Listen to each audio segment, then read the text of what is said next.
Hello friends. स्वागत है आपका हमारे यूट्यूब चैनल आर के हिंदी कहानियों में। आज की कहानी है मेरी पहचान। आज पार्टी में सभी मेरे रंग रूप की तारीफ कर रहे थे। निकिता बोली, दीदी आपकी उम्र तो रिवर्स गियर में चल पड़ी है, लगता ही नहीं आपकी 4 वर्ष की बेटी भी है। सोनल भी खिलखिलाते हुए बोली, आपकी त्वचा से आपकी उम्र का पता ही नहीं चलता, ये है संतूर साबुन का कमाल। और फिर एक सम्मिलित ठहाके से अनु दीदी का ड्राइंग रूम गूंज उठा। मैं भी मंद मंद मुस्कान के साथ सारी तारीफों का मजा ले रही थी। 32 वर्षीय औसत रंग रूप की महिला हूँ, तो जब से नौकरी आरंभ करी है तो हाथ थोड़ा खुल गया है। अपने रख रखाव पर थोड़ा अधिक ध्यान देना शुरू कर दिया है। नतीजन 2 वर्षों के भीतर ही खुद की ही छोटी बहन लगने लगी हूँ। मेरा नाम आदिति है और मैं एक प्राइवेट विद्यालय में प्राइमरी कक्षा के विद्यार्थियों को पढ़ाती हूँ। शादी से पहले मैं डंडे की तरह पतली थी। पार्लर बस बाल कटाने ही जाती थी, क्योंकि उन दिनों लड़कियों का पार्लर अधिक जाना अच्छा नहीं समझा जाता था। घनी जुड़ी हुई भौहें, होठों के ऊपर रोयों की एक स्पष्ट छाप थी। फिर भी अच्छी लड़की के तमगे के कारण मैंने कभी उन मूंछों या भौहों को छुआ नहीं। कपड़े भी अपने से दोगुने बड़े पहनती थी, ताकि मेरा पतलापन ढका रहे। अब ऐसे में 10 बार मेरे रिश्ते के लिए ना हो चुकी थी, पर फिर ना जाने मेरे पति कपिल को इस रिश्ते के गणित में क्या नफा दिखा कि उन्होंने मुझे देखते ही पसंद कर लिया। ना ना, ऐसे मत सोचिए कि कपिल कोई हीरो थे। वो भी मेरी तरह औसत रंग रूप के ही स्वामी थे। पर इस देश में हर ठीक ठाक कमाने वाले लड़के को ऐश्वर्या की दरकार होती है। मैं खुश थी और पहली बार फेशियल, ब्लीच, वैक्सिंग इत्यादि कराई और अपनी नाप के कपड़े भी सिलवाए। गलत नहीं होगा अगर मैं कहूँ कि शादी में मैं बेहद खूबसूरत लग रही थी। कम से कम आईना और मेरी सहेलियां तो यही कह रही थी। शादी के बाद कपिल और उनके परिवार के प्यार और सम्मान ने मुझे आत्मविश्वास के पंख दे दिए और मैं आकाश में उड़ने लगी। कपिल एक सरकारी विभाग में क्लास 2 ग्रेड के एम्प्लॉय थे, पर फिर भी उन्होंने खर्चे पर टोका टाकी नहीं की। हर महीने पार्लर जाती हूँ और जो भी नई डिज़ाइनर ड्रेस आती है उसकी कॉपी ज़रूर खरीद लेती हूँ। फिर 2 वर्ष के भीतर दिया ने मुझे माँ बनने का सुख प्रदान किया, पर सुख के साथ बढ़ गई जिम्मेदारियाँ और खर्चे भी। तब कपिल के कहने पर मैंने नौकरी के लिए हाथ पैर मारे और जल्द ही मुझे एक नामी विद्यालय में शिक्षिका की नौकरी मिल गई। घर पर दिया की देखभाल के लिए उसके दादा दादी थे। एक नया अध्याय शुरू हुआ जिंदगी का, खुद को सही मायने में आज़ाद महसूस करने का, खुद के वजूद से रूबरू होने का। शुरू में हर काम में घबराहट होती थी। यहाँ स्कूल में हर काम लैपटॉप पर करना होता था। बहुत पहले किया हुआ कंप्यूटर कोर्स काम आ गया। तनाव और नई नई चीज़ों को सीखने की कोशिश करते हुए 1 माह बीत गया और पहली सैलरी हाथ में आते ही तनाव और अनिश्चितता के बादल हट गए। नए लोगों से दोस्ती के साथ जीवन को एक नए नज़रिए से देखना भी आरंभ कर दिया। सच पूछो तो सब कुछ एकदम सही चल रहा था। आज कपिल की दीदी के यहाँ हाउस वार्मिंग पार्टी में इन सब तारीफों का आनंद ले रही हूँ और साथ ही कुदरत को धन्यवाद भी दे रही हूँ मुझे इतना अच्छा घर परिवार देने के लिए। रात को बहुत थक कर जैसे ही सोने की कोशिश कर रही थी, कपिल नज़दीक आने की मनुहार करने लगे, पर मैंने ठंडे स्वर में कहा, यार मन नहीं है, 10 दिन ऊपर हो गए हैं, अब तक डेट नहीं आई। कपिल चुहल करते हुए बोले, मुबारक हो, लगता है दिया के लिए छोटा भाई या बहन आने वाली है। मम्मी पापा की भी दिल की इच्छा पूरी हो जाएगी।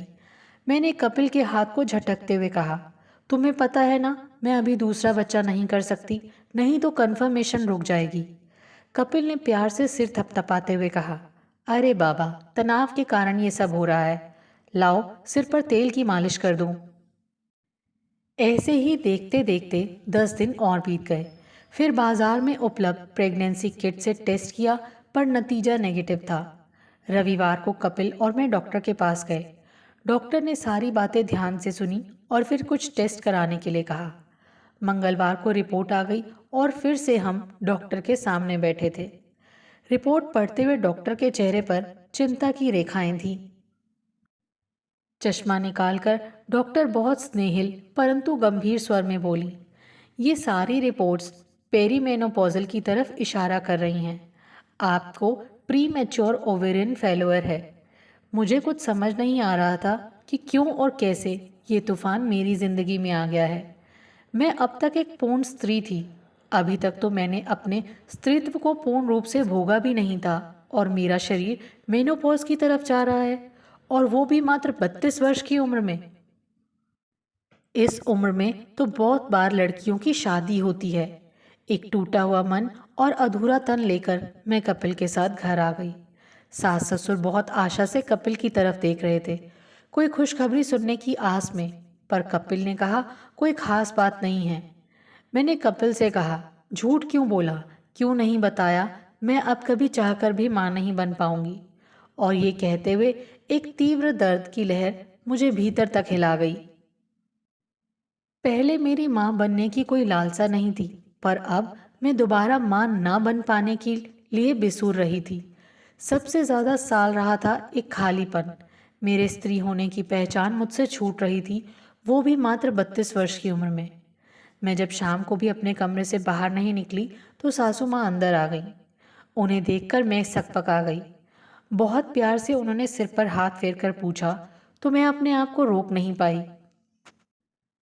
रोते हुए उन्हें सब बता दिया। वो बिना कुछ बोले कमरे से बाहर निकल गईं। मुझे उनसे ऐसी ही प्रतिक्रिया की उम्मीद थी। अब मैं उन्हें उनका दूसरा पोता या पोती नहीं दे पाऊंगी ना, फिर वो क्यों मेरी परवाह करेंगी। ये सब सोचते सोचते मुझे रोते रोते सुबकियां आने लगीं। अब मुझे समझ आ रहा था कि क्यों मुझे इतना पसीना आता था, क्यों हर समय मैं चिड़चिड़ी रहती थी, क्यों मुझे कपिल का संग अब थोड़ा तकलीफदेह लगने लगा था। मैं इन सारी चीज़ों को अपने रोज़मर्रा के तनाव से जोड़ रही थी, पर असली कारण तो पेरीमेनोपॉज था। अगले दिन मैंने स्कूल में अपनी सबसे अच्छी दोस्त से जब ये बात साझा की तो उसकी आंखों में अपने लिए चिंता और दया के मिले जुले भाव देखकर फिर वो हंसते हुए बोली, चल अच्छा है, तेरा हर महीने सैनिटरी पैड्स खरीदने का खर्चा बच जाएगा। हर तरफ से बस सहानुभूति मिल रही थी। बेचारी अभी उम्र ही क्या थी, अब पति को कैसे बांध कर रख पाएगी। सुनो आदिति, जिम आरंभ कर लो, इस चरण में तेजी से वजन बढ़ता है। देखो कहीं जोड़ों का दर्द अभी से आरंभ ना हो जाए। हॉर्मोन्स रिप्लेसमेंट थेरेपी करवा लो। मेरा दिमाग तो चक्कर घिन्नी की तरह घूम रहा था। उधर रोज मेरे करीब आने की चाह रखने वाले मेरे प्यारे पति ने पिछले 15 दिनों से मेरे करीब आने की कोशिश नहीं की। वजह मुझे पता है, उन्हें भी लगता है अब मैं उन्हें सुख नहीं दे पाऊंगी। न जाने क्यों खिंचे खिंचे से रहते हैं। अगर कुछ बांटना चाहती हूँ तो फौरन बोल देंगे। अब रोने बिसूरने से क्या होगा, जो जैसा है उसे स्वीकार करो और आगे बढ़ो। कैसे समझाऊं उन्हें अपने दिल की बात। मुझे ऐसा लगता है जैसे हरियाली आने से पहले ही मैं बंजर हो गई हूँ। ये स्वीकार करना मेरे लिए बहुत मुश्किल हो रहा था कि मेरा यौवन काल कुछ ज़्यादा ही तेज़ गति से चला है, और जो गंतव्य 47-48 वर्ष के बाद आता है वो 17-18 वर्ष पहले ही मेरे जीवन में आ गया है। मुझे लग रहा था शारीरिक से ज़्यादा मैं मानसिक रूप से कमज़ोर हो गई हूँ। उधर कपिल ने अपने आप को एक दायरे में कैद कर लिया था। न जाने सारा दिन लैपटॉप पर क्या करते रहते हैं। उधर सासू माँ ने कहा तो कुछ नहीं, पर ऐसा लगता है जैसे मुझसे खुश नहीं है, या फिर मेरा वहम है। एक माह होने को आ गया और मैंने अपने मन को समझा लिया था कि अब यही मेरी जिंदगी है। आईने को रोज घूर घूर कर देखती थी कि कहीं झुर्रियों ने अपना जाल तो नहीं बना लिया। तेज चलने से डरने लगी कि कहीं गिरकर हड्डी न टूट जाए। आखिर हड्डियां रजोनिवृत्ति के बाद तेजी से कमजोर होती हैं। आज पूरे 1 महीने बाद ठीक से तैयार होकर स्कूल के लिए निकली तो पुरुषों की निगाहों में अपने लिए प्रशंसा के भाव देखे। खुद को अच्छा भी लगा कि अभी भी मैं सराहनीय हूँ। आज कुछ मन ठीक था तो दिया को लेकर पार्क जाने लगी। सासू माँ भी मुस्कुराकर बोली, ऐसे ही खुश रहा करो, पूरा घर चुप हो जाता है तुम्हारे चुप रहने से। और बेटे, उतार चढ़ाव का नाम ही तो जिंदगी है। मन को स्थिर रखकर समस्या का समाधान खोजो। मैंने बुझे मन से कहा, पर मम्मी, अगर कोई समाधान ही ना हो? वो मुस्कुराते हुए बोली, यानी कि कोई समस्या ही नहीं है। रात के 10 बज गए थे, पर कपिल का कुछ अता पता नहीं था। आज जब वो आए तो मैंने आते ही आड़े हाथों लिया। तुम्हें याद है कि तुम्हारा एक परिवार भी है? कपिल व्यंग कसते हुए बोले, हाँ अच्छी तरह याद है। एक परिवार है और एक रोती बिसूरती कमजोर बीवी। मैं खड़ी खड़ी कपिल को देखती रह गई। कहाँ गया ये प्यार और दुलार का? क्या औरत और मर्द का रिश्ता बस दैहिक स्तर तक ही सीमित है? खुद के ही शरीर से पसीने की गंध आ रही थी तो नहाने चली गई। आईने में फिर से खुद को पागलों की तरह देखने लगी। अभी तो शरीर में कसावट है, पर शायद 2-3 वर्ष में ढीला पड़ जाएगा, जब एस्ट्रोजन हार्मोन्स बनना बंद हो जाएगा। बाहर आई तो कपिल गहरी नींद में सोए थे। बहुत मन हुआ कहूँ कि मुझे तुम्हारे साथ की ज़रूरत है, मुझे अकेला मत छोड़ो। आज फिर कपिल देर से आए, पर मैंने बिना कुछ कहे खाना लगा दिया। खाना खाते हुए कपिल बोले, मुझे तुमसे कुछ ज़रूरी बात करनी है। कल का डिनर हम बाहर करेंगे। मेरा दिल धक धक कर रहा था कि कहीं कपिल किसी और से तो नहीं जुड़ गए हैं। यदि हाँ, तो मैं उन्हें रिहाई दे दूंगी। कोई हक नहीं है मुझे उनसे कोई सुख छीनने का। पूरी रात इसी उधेड़बुन में बीत गई और सुबह मैंने काफ़ी हद तक अपने आप को तैयार कर लिया था। अगले दिन कपिल टाइम से घर आ गए थे और फिर हमारी कार एक बिल्डिंग के बाहर खड़ी थी। हम लोग लिफ्ट में ऊपर गए तो देखा वो एक काउंसलर का ऑफिस था। मैं कपिल को देखने लगी। कपिल मेरा हाथ पकड़कर अंदर ले गए। एक बेहद ही खूबसूरत और ज़हीन महिला थी। कपिल ने मेरा परिचय दिया और मुझसे बोले, अदिति तुम बात करो, मैं थोड़ी देर में आता हूँ। काउंसलर से मैंने अपने मन की सारी बात कर दी। वो बिना कुछ बोले बहुत धैर्य से मेरी बात सुनती रही और फिर बोली, अदिति तुम स्त्री होने से पहले एक इंसान हो। तुम्हारी पहचान बस तुम्हारे स्त्रीत्व तक सीमित नहीं है। ये ज़रूर है कि तुम्हें इस दौर का सामना थोड़ा जल्दी करना पड़ रहा है, पर खान पान में थोड़ा बदलाव, थोड़ा व्यायाम करने से तुम्हारी ज़िंदगी सही पटरी पर आ जाएगी। ये ज़िंदगी का एक नया अध्याय है। इसे समझो, स्वीकार करो और मुस्कुराते हुए आगे बढ़ो। थोड़ी देर बाद कपिल आ गए और फिर हम दोनों आज काफ़ी दिनों बाद एक साथ डिनर कर रहे थे। कपिल वर्षों बाद मुझे प्यार से देख रहे थे। मैंने भीगे स्वर में कहा, कहो क्या कहना था? कपिल बोले, ध्यान से सुनना, बीच में मत टोकना। तुम मेरी जिंदगी का सबसे महत्वपूर्ण पन्ना हो। तुम स्त्री हो और मैं पुरुष हूँ, इसीलिए समाज ने हमें विवाह के बंधन में बांध दिया है। पर तुम मेरे लिए एक स्त्री नहीं हो, मेरा सबल भी हो। अगर मैं किसी समस्या से गुजर रहा होऊंगा तो क्या तुम मुझे अकेला कर दोगी या मेरे साथ खड़ी रहोगी? मैं तुम्हारे साथ खड़े रहना चाहता हूँ, पर तुमने मुझे अपने से बहुत दूर कर दिया है।